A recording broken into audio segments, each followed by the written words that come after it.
Dalibor, dolgo časa ste bili povsem blizu Šentjurčanom, na koncu pa nekako se mi zdi, da so vaši igralci zatajili v napadu, brez ideje so ostali proti trdi obrambi Šentjurčana.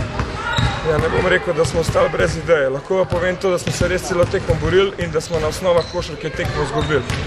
Vse, kar je bilo dogovoreno, je bilo odlično. Na koncu pač v rotaciji igralcev pa glede tega, da je bil kriterij tak, kakršen je bil, smo izgubili 2 igralca, moral sem rotirati in s tem sem izgubil v bistvu.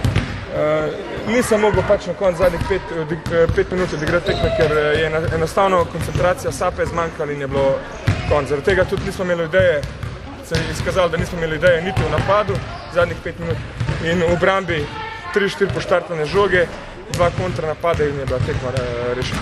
Pokazalo se je pravzaprav, da imate pretanko klop za takšno naporno srečanje. Ja, lahko povem to, da vse ekipe, vključno z Šentjurjem, mogoče Šentjur je letos vzel samo enega igralca dodatno, vse ostale ekipe se krepijo, mi pa pač igramo s tem, kar igramo.